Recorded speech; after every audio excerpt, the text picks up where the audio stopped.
Hello everyone, আরেকটা নতুন blog নিয়ে এসে পড়েছে। তো তোমরা সবাই কেমন আছো? আশা করি তোমরা সবাই ভালো আছো, আমিও ভালো আছি।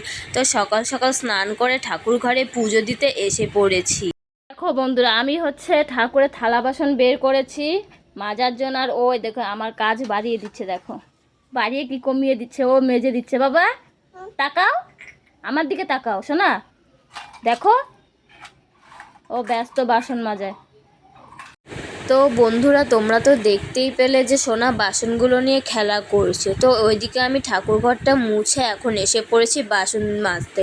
তো ঠাকুর ঘরের আজকে বাসন বের করে ফেলেছি সবগুলো, কারণ আজকে বৃহস্পতিবার ঘরে যা যা ছিল সব বের করেছি।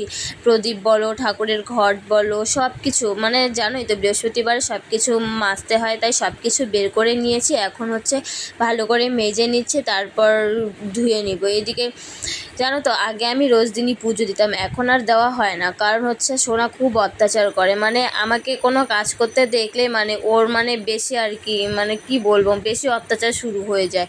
তো আর এইদিকে দেখো গাছের ফুল উঠিয়ে নিয়ে এসেছে। আজকে বেশি একটা ফুল ফোটেনি, যে কটা ছিল সে কটাই নিয়ে এসেছি। জানো তো, অন্যদিন গাছ ভরে ভরে ফুল ফোটে, আজকে বেশি ফোটেনি। আর এইদিকে ওইদিকে বাসন মেজে তারপর এখন ঠাকুর ঘরে এসে পড়ছি। ঠাকুরকে স্নান করে নিচ্ছি, ভালো করে মুছে নিচ্ছি। আর এইদিকে দেখো সোনা বারবার আসছে আর অত্যাচার করছে, আমি যেটা করব তার আগে আগে ও সেটা করে দিচ্ছে। আর এইদিকে দেখো ঠাকুর মোছা হয়ে গেছে, এখন ঠাকুরের ঘটে সিঁদুর লাগিয়ে নিচ্ছি।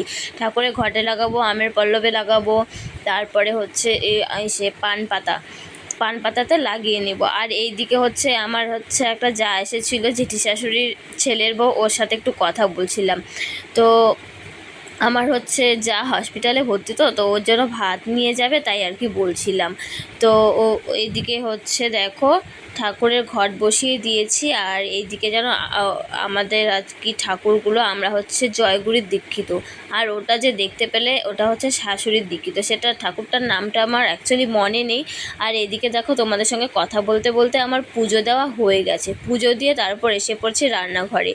এই দেখো এই মাছ দিয়ে এখন রান্না করব। এই মাছগুলো জানো তো আমার শ্বশুরমশাই নদীতে ধরেছে, তাই এটা দিয়ে সবজি কচুগুলো রান্না করব। এদিকে দেখো তোমাদের সঙ্গে কথা বলতে বলতে আমার রান্না প্রায় হয়েই গেছে, জল ফুটে এসেছে, আমি এখন মাছ দিয়ে দিয়েছি। এই দেখো রান্না হয়ে গেছে, ঝোল নামিয়ে নিয়েছি। এদিকে রান্না করছি সবজি কচুর তরকারি আর পটল আলুর তরকারি। তারপর রান্না টান্না করে বিকেলবেলা এখন উঠোন ঝাড় দিচ্ছি। উঠোন বিকেলবেলা ঝাড় না দিলে না কেমন একটা দেখা যায়, তাই উঠোনটা ঝাড় দিচ্ছিলাম।